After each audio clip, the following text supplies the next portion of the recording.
Hello everybody, welcome. We got weekend racing Saturday, turffontein. That's where we are now. We're going to have a look at what the plan is with regards to this 8-race program on the turffontein stand side track. Daryl Marie is with me and we're going to talk about the card, just what kind of card. We were chatting a bit earlier. It does look like it might be a bit of a challenging card, so we'll go through them race by race. You are reminded about the Betway QR code. There it is over there for you just to scan with your phone and open your account and get those special promotions and prices that Betway has to offer. And remember, we are on WhatsApp and we're also on X with regards to our social media activity. Okay, the first is a maiden juvenile plate. It's over 1,600 meters. Note that the 6 horses not running, so it'll leave you with 7 horses in the race. And on Friday morning, Paul Matchett's horse, this horse number 2, Matcha Mint's favourite. It's 15-10. Second choice is number 1, Daisy Jones, who's priced up 16-10. It's those two. And then you've got 3, Rejuvenate, another Matchet runner at 9-2. Finally, Broncos had a good Thursday. He's got 5, Scarlet Heart in here at 9-2. And it's 14-1 and better about the balance. More importantly, it's bipod time. And who better than Daryl Marie to tip us a bipod? Thursday was good for you. You liked Plenty better than me, Clark. You had a good win with that horse that you liked. What was it called? Chisanyama. What? She's a yummer. No, what was his name? What was the name of the horse of Johan's that won that 33-1 shot you tipped? You tipped that 33-1 shot yesterday. Oh, Yes, you made it. Chivana, not Chisanyama. Chisanyama. But well done with that, eh? Yeah, Clyde. Sure, you're rolling in the dough. Yeah, Clyde. Make fun. Anyway, opening leg of the bipod, I've chosen to bank number 1, Daisy Jones. Listen, she hasn't travelled, which is giving me a little bit more confidence. Obviously, Matchament went to KZN. She ran a crack on that occasion. She moved right up to Blizzard Quest and got to his girth, and then he just pulled away in the latter stages. Go back to the Little Miss Million run, and you'll see that Matchament and Rejuvenate ran alongside each other. I'm of the opinion Matchament ran below par on that occasion, so I really believe she'll confirm that form with Rejuvenate. Now, Daisy Jones, if you have a look at the book, you'll see she jumped from stallgate number 13 out of 13 over 1,400 on the standside track, which is never an easy task, but I might just add, Clyde, Samanga got her into a great position, so she had every opportunity. If you watch that race carefully, she was closing in the latter stages. So being out of by a dam that's 1 over 1,800, I think she's going to love the step up. So yes, opening leg of the bipod, very, very happy in banking number 1, Daisy Jones. Okay, Daisy Jones, that's our bipod banker. It's a 432 Rand per. All the best, everybody. Let's get bipods on. We spoke to Matt de Kock about, we got a comment rather, about Babette's Feast, who's a daughter of a Awam. I kind of like the Awams, actually. And Callan Murray's riding her, and she is racing in the colours of Craig Kisvetter from Ridgemont, and Devon Heifer's got a share, or got shares in this partnership, as you all know by now, I'm sure. And the word is out that this has got an each-way chance and that she's working well. She obviously will improve in time and all that sort of stuff, but there's quite a bit of confidence about her, so make a note of that. Thanks so much for the confidence or the comments from the stable. She is favourite at the moment, 19-10 Friday morning anyway. 7, Heavenly Good is another first-timer from the Tony Peters stable, 28-10. And unfortunately, I don't know anything about that. Yeah, neither do I. There's no comments in the front of the computer form. What I do want to say, Clyde, is number 7. I think she's more bred along staying lines. Sire won the Derby, Dam won up to 1,800. So let's see how she goes. Number 4, Comic Artist. The Dam won over a mile, and she's by Master of My Fate. So maybe also looking for slightly further on breeding. Yeah. The Gin Boys might be including number 5 into trifectas and quartets. You can see the Alamites go on. Number 9, Surprise Party. If you watch her debut, she was under the pump a long way. So I think it's actually quite commendable that she finished within 5 lengths of the win on that occasion. Obviously, that run ought to have brought her on. So if she's in contention this time round, She's got a lot of scope for improvement. But I like the comments from Matt de Kock. He seems very upbeat. Had a look at her breeding. Now, her dam won 4 races between 1200 and a mile. And she's related to Michelle Rex and Harold Crawford's filly, who I haven't seen on the course in quite some time. Secret Identity. I think she won 2 out of her first 3 starts, if I'm not mistaken. So with the conference from the yard, I've gone numbers 3 and the race runner number 9. Surprise party. Yeah, fair enough. I guess that's the best way to assess it, really.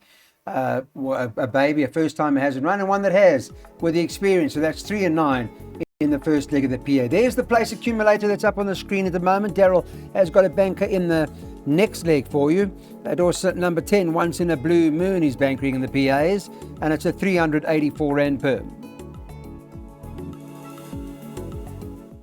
Okay, now let's get on to our next event on the card, race number 3, which is a pick 6 time, and there's a first timer in here that's top of the boards, and I don't know much about it. Echoes of War, who's the 5 horse. Fabian Habib is the trainer. Gavin Larena is the rider. Second choice, number 10, Once in a Blue Moon, Paul Matchett's runner, that Felisandi Mkoli's riding, is 33 to 10, second favourite.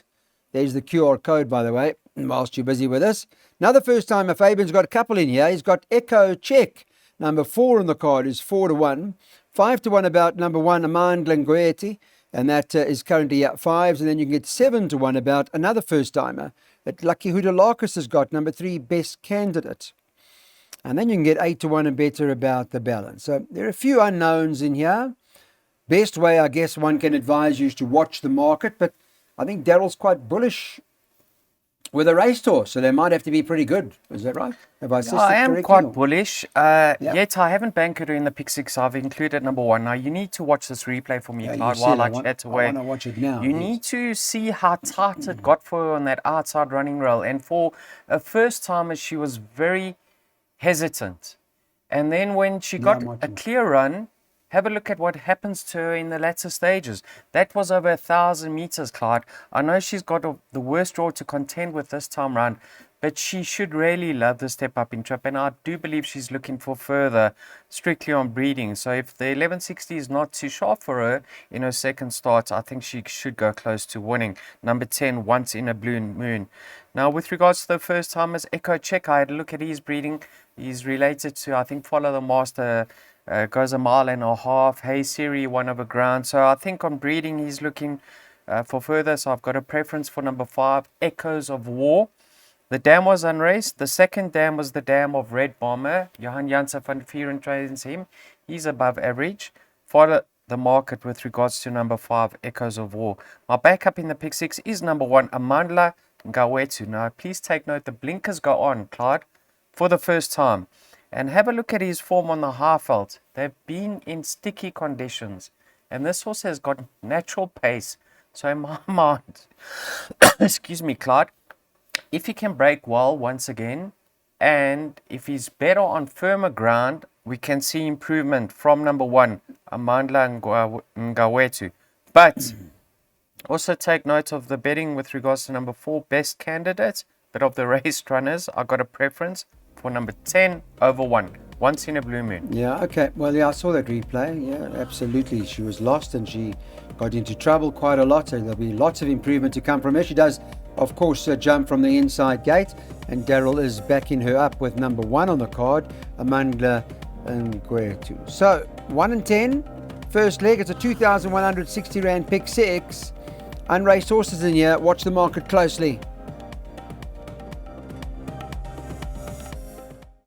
Back with us, welcome. Let's take a look at this divided handicap. It's the 100 level, fillies and mares over 1160 metres in the race. Should run at about 2:30. It's jackpot time, so get your jackpots on and let's operate that way. The first leg of the jackpot, 2 Miss Argonauts, favourite 14 to 10 Friday morning. 1 Fell Swoop is 33 to 10, second choice. 6 Blizzard Snow, 4 to 1. And number 7 Flight of a Condor, 6 to 1. 3 Famous Lady, 7s. And then you can get 10 to 1. I don't know if Kamati River will run again or not, but she's currently quoted at 10 to 1, 33 to 1 about Stars and Bras. So with Miss Argonaut's current form, what do you make of her upper horse against a horse like the more experienced 1 Fell Swoop? What do you do with her? It's hard to compare the form because the one filly's been racing against quality sorts. I mean, Mercantor ready to Yeah. charge Chieftain. She gave Chieftain, Clyde, 2.5 kilograms. Yes. Over a distance, in my mind, that's short of her best now. Yep. I think she's much better over the 1160. And they liked her a bit last time. I mean, there was confidence about her last time. She Exactly, showed good that's what I speed, like, so- Clyde. I Yep. think she took that break extremely well. So I think she's the class act in the race, and I really think she'll go close.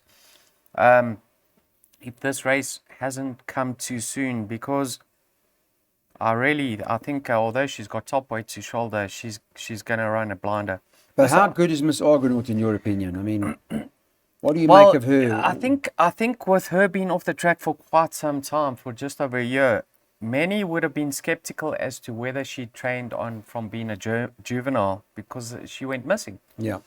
But her 2 runs after that lengthy layoff have been very, very encouraging. Last time out, 1,000 meters, extending at the finish. But she did pick up quite a hefty penalty in what I believe that was a moderate race. So £6, not going to be easy pickings for her. She's going to have to lift her game in saying that she's lightly raced. I thought Flight of a Condor could have moved down better to the start last time out. She proved me wrong. Maybe that's just her action. But she was very, very gutsy in the finish. And you know, she's a solid daughter of VAR. You need to see her. Yeah, I know, I've seen her. If Sure. she can get away, There's a lot Clyde, of her. there's a lot of her. And There's a lot if of she her. can get away with 52, she'll think she's run loose. Yeah. So I think she can back it up. I've got respect for her. And I know Blizzard Snow should really reverse the form with her because she's much better off at the weight and she beat her. But I do have respect for number 7, Flight of a Condor. So although I can see Miss Argonaut winning and remaining unbeaten on the half felt, I do believe this is a very, very competitive line. Yep. Yeah, I think one fell sweet. But okay, 1, 2, 3, 6, 7 for Daryl's first leg of the pot. And there you can see, you can just make a note or scan away. There's the QR code for you to have your tab bet, 360 Rand. All right, there are a lot here. I don't know what to say about it, but Daryl will, I'm sure. It's a divided handicap, 77, 1160 meters. It's a field race for me personally, but who knows? There might be 1 or 2 hidden that we haven't identified or spotted in the form studying. Let me give you an idea of what Betway were thinking Friday morning. 5-1 the field, can't blame them. Can't blame them. 4 Saigon Susie, 5-1, joint with number 8 Blind Fire, 5-1. Number 2 Valiva, 11-2. Number 9 Godspeed, 6-1. 7-1 the 6 Global Thunder. 7-1 the 7 Golden Aspen. 8-1 the 13 Lady Loxton. And 10-1 a horse like Oriental Bouquet, who wouldn't be out of it, I would imagine. They bet 20-1 bar those. Did you sleep over this race? It is a field race, but not all of us have got your budget, Clyde. So I had to narrow it down to 6 runners, and I'm not happy because I've left a few out that do have chances. Let's start with the bottom weights because 2 of them happen to be under sufferance. Yep. As much as 3 kilograms under sufferance. Oriental Bouquet, I mean, based on her penultimate start, she was very unfortunate. She lost the race at the start. And then last time out, we all expected her to run a much better race, and she didn't really perform. So you need to really put a line through that run to give her a chance of a year. Being under sufferance isn't gonna help her chances. Lady Loxton making her debut on the half vault. You know, maybe this filly will perform better on firmer ground. Don't you think so, Clyde? Yes. Darren Barrow still got a horse, treeing this horse. Yes. Good boy, Darren. Okay, so he must tell us more about her. I would imagine. Let's see how she goes. I'm keen to see how she goes. Because James, you know, time and time again, we've seen that Western Cape form perform on the high vault.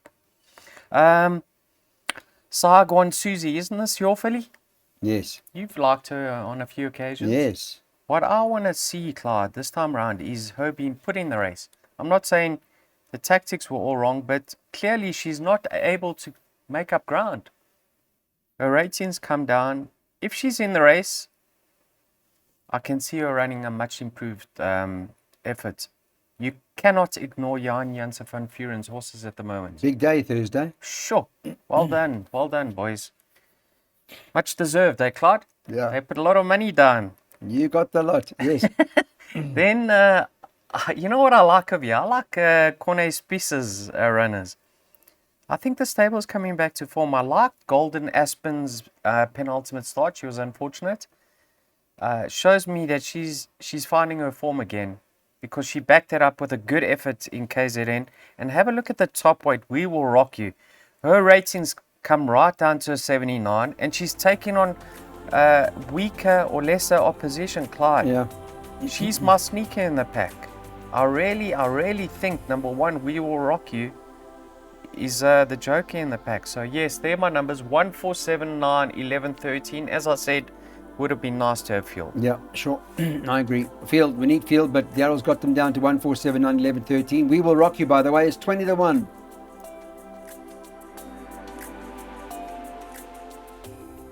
Okay, back with us, everyone. Let's talk about race number 6. This is a handicap at the 72, and it's over 2,000 meters. On Friday morning, number 1, Molotov Cocktail. Could be anything, this horse. I'll ask Daryl in a minute what he thinks. But 5 to 2, there was confidence from James Crawford when this horse won last time. And I think he did say to us that, you know, this horse has got ability. Second choice, number 3, Dual Prophecy. Joe Soma's going to strike at any time as they stable starting to warm up now. They had one just the other day that they put out there with a jockey strike, so to speak, ran in the money. 4 to 1, second favourite Callum Murray's now riding Dual Prophecy. Number 6, Storm Ahead is 5 to 1.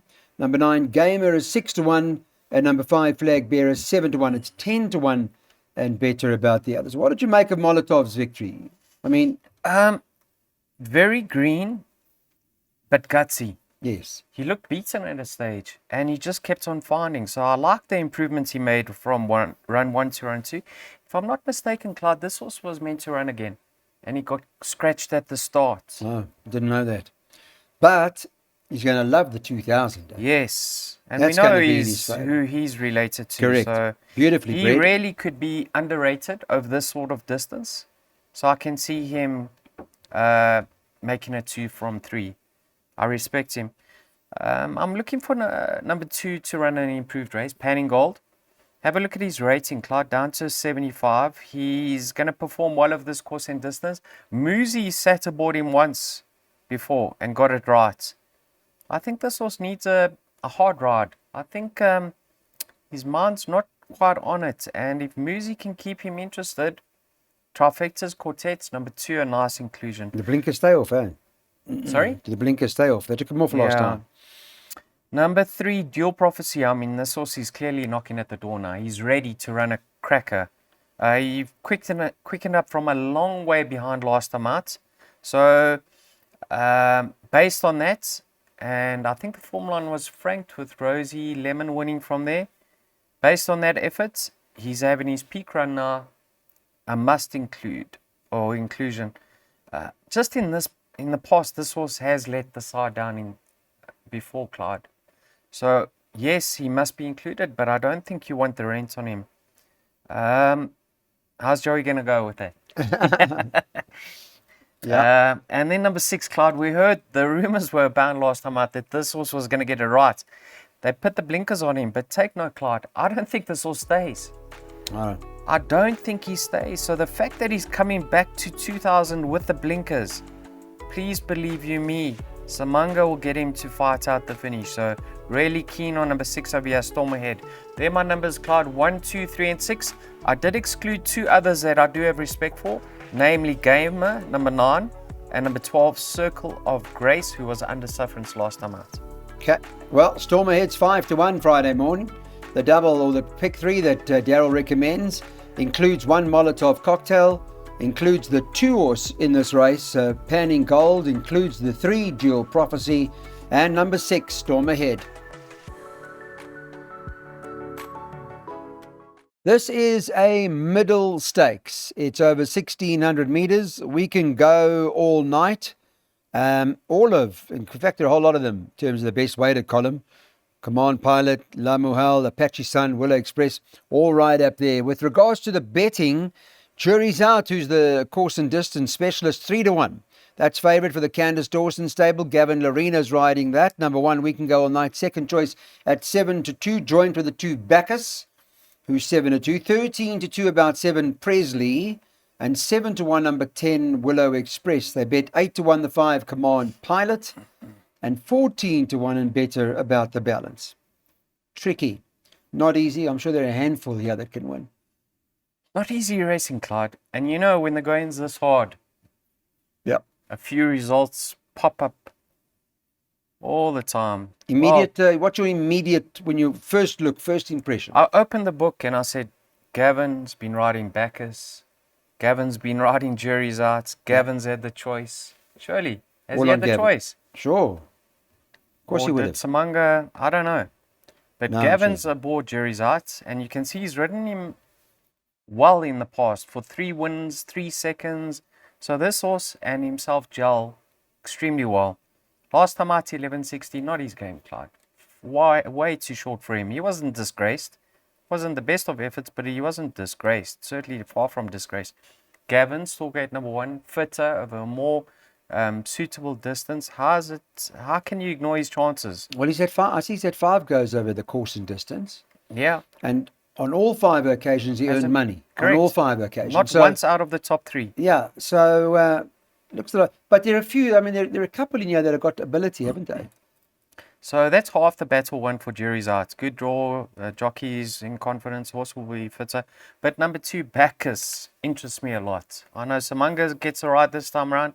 Samanga, I'm hoping he's able to get him a little bit closer to the pace now, because he's had his 2 runs since the Derby. And I think now there's no excuses now. Now's his now to time. shine. Exactly. He's down to a 98. And I believe this horse is a really, really nice horse, Clyde. Course and distance ideal for him. Small field. Even if he's given a chance, he won't be too far behind. But I'd like to see him closer to the pace, because I think if he is, the race will be run to suit. Coming down a little bit in the rating now as well. Now, We Can Go All Night. You can see he's having his 3rd run on the half vault. He's super, super fit now. Nice run last time out behind Son of Raj. Have a look. I mean, he is joint best weighted with several others over here. So there's no excuses that he is carrying top weight. You can't look into that, because he's nicely treated. So I think he has to be included. You can see nice improvements in his 2nd start, and take note that he is comfortable over a mile. Although he's yet to win over a mile, he's comfortable, because I thought that was a very nice effort. And even look at his run 2nd from the top behind Rascallion over a mile. So yes, I think there's a few boxes to tick with him that highlight that he's going to run a positive race. So yes, 1, 2 and 9 are my top 3 choices. Just very quickly, any room for Command Pilot? That's your horse from before, isn't it? Phew, Any room for it? No. You want to throw us out all our perms? No, in I'm one just go? asking. Okay. I know you've Well, said it not before. today, Clyde. You can Not- see it doesn't form part of my Okay, I'm just asking. All right, so 1, 2, 9, first of the double. Okay, our last one. This is our last one on Saturday afternoon. It is a handicap at the 84. It's over a mile. Let's see what's going on in the market Friday morning. It'll give you an idea what, when you're watching this closer to race time, whether they've shortened or drifted. Number 12, Prime Venture, Friday morning, 7-2. 3, Birthright was 5-1. 9, Eiffel Tower, 11-2. 7, The Playboy Bomber, 6-1. Number 5, King of Numbers, 17-2. And the 8, Bloomington, 9-1. 1, Luce Verde was 10-1. And so was number 2, Master Arania at 10-1. It's 12-1 and better about the balance. Tough little handicap going into the final leg. Hopefully Daryl's got maybe a dark horse for us. Just a shout out to Computer Form. They got this was Birthright in his penultimate start, 13th at the 400. That's incorrect. Oh, okay. Where was he? He was sitting up 2nd. He was right. handy. Okay. He stayed on. You know, Well spotted. Clyde, I like the fact that they brought this horse back in trip, because you know, he's always been a galloper in one pace, but yet now that they brought him back in trip, he actually, I think he's running more consistently. He's won from one of the course and distance. All his runs over a mile have been commendable. Neat draw, there's not much not to like about him. In saying that, you need to look at a race like this, Clyde, and try to figure out who's dropped enough to be competitive, or who has got something in the corner to improve on their current mark. Whereas him, he's just, it looks like he's in a competitive space and he'll run his race. Yeah. Now you have to have a look at number 12 over here, Prime Venture, joins the bar in Boetis Yard. Okay, now 2 horses recently have joined the bar in Boetis Yard from the Western Cape, namely Radicho, who arrived on the half-felt in 89. He's now 102. That's 13 pounds. He's improved on the half-felt. Night Bomber, he arrived in 87. He's now 96, and he ran a cracker out at Turffontein on Thursday. He's improved 9 pounds. Have a look. Barrington and Gavin have yet to team up this season. I think this is the first. Yeah. Was It that shows they- in the computer jockey and trainer. Yeah. Yeah. So, if this is improved under Barron's care, off a 76, we can see him winning. But I know nothing about him. He's had a slight rest. Let's see how he goes. And this horse, Clyde, number 7, the Playboy Bomber, absolutely romped last time out. Diego was swinging onto him going through the 400. He swallowed them up in a matter of strides. I don't know if Calvin had the choice of rides, but he was very, very impressive. Number 7, the Playboy Bomber. So as you can see on screen now, he forms part of my exact box. 3, 7, and 12. Okay, that's the final one. Thanks, Daryl. Thank you, everybody. Hope you had a good day Saturday. We look forward to chatting about KwaZulu-Natal racing on Sunday.